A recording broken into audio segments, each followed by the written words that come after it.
Series victory was 1980. Good morning! Vault-Tec calling. Vault-Tec? What if I told you that it was in fact Vault-Tec that started the war, making the nuclear bombs drop on that fateful day, Saturday 23rd of October 2077? Yes, that is a very big claim, and it could easily be counted as one of the Fallout series' biggest conspiracy theories. And I am here to lay out the evidence that Vault-Tec planned for the war and actually wanted it to happen. And here is why. So, naturally, we gotta talk about the beginning of the Vault-Tec company, what it was and what its intentions were. For someone who isn't that interested in lore, this video isn't for you at all. This video is for the hardcore lore fans that love the Fallout universe and want to understand it further. With that in mind, let's deep dive into the Vault-Tec's deepest vaults, the ones that they don't want you to open. When I started playing Fallout 3 when it came out when I was around 15 years old, I didn't know that the Vault-Tec Corporation was a pre-war defense corporation. They were mostly known for winning the bidding round with the federal government to design and implement a network of bunkers known to us as vaults. However, only a very small percentage of the vaults were actually made to do its main purpose. The truth is a lot more disturbing.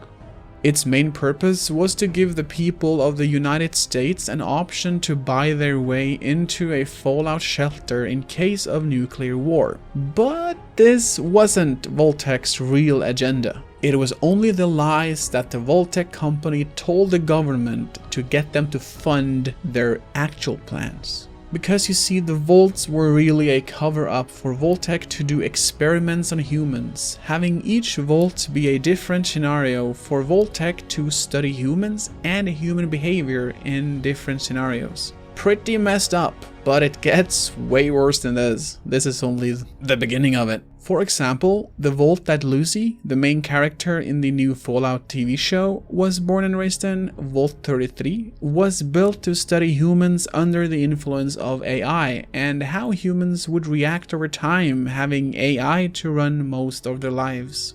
This doesn't really come across that well in the TV show, but that is the actual lore of Vault 33.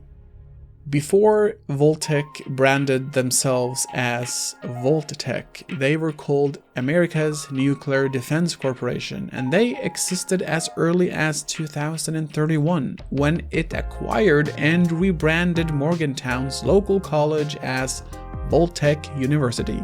Here's a little side note. Morgantown can be found in the game Fallout 76, which takes place in West Virginia.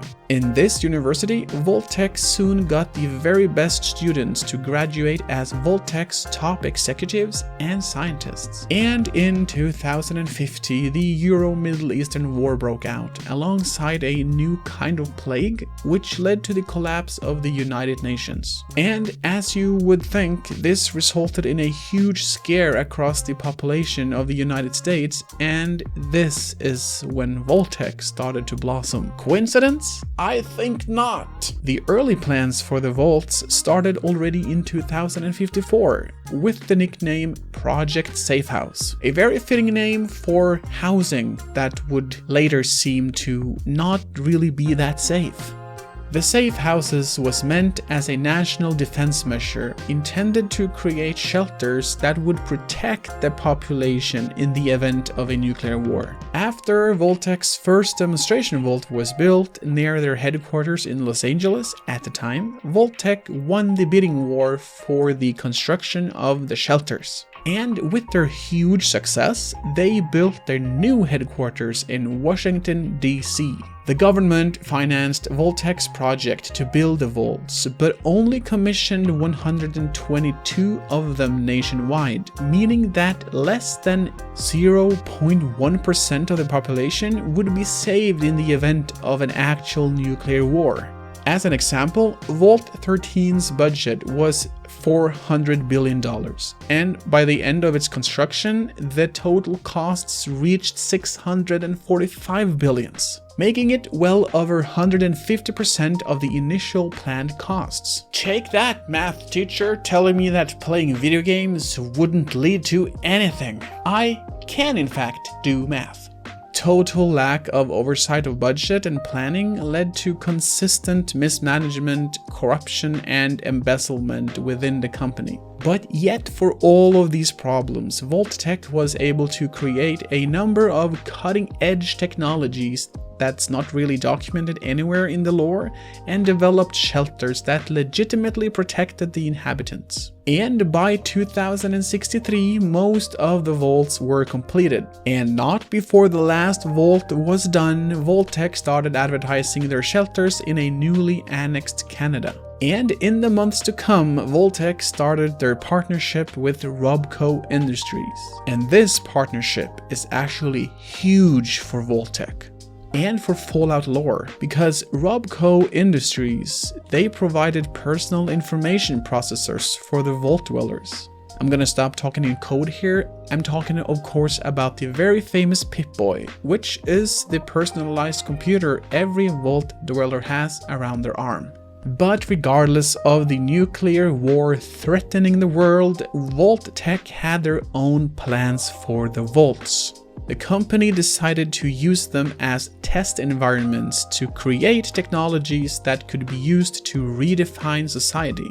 Vault 88 was their first vault they decided to set aside as an experimental vault, testing a variety of prototypes of different devices. Vault-Tec started testing various disaster scenarios on their own Vault Dwellers in vaults as early as 2078, only 1 year after the nuclear bombs had destroyed the surfaced world. And in January 2077, with a society on edge of fear of a nuclear war, Vault-Tec stocks skyrocketed. As you could imagine, like building vaults in a world that is threatened by nuclear war, it's perfect. Vault-Tec, of course, capitalized on this fear and started offering vault spaces for sale. So, all in all, the vaults were never meant to house any real survivors of a nuclear war. It was meant to house human test subjects for Vault-Tec's experiments. But they saw an opportunity in selling vault spaces for people as a win-win.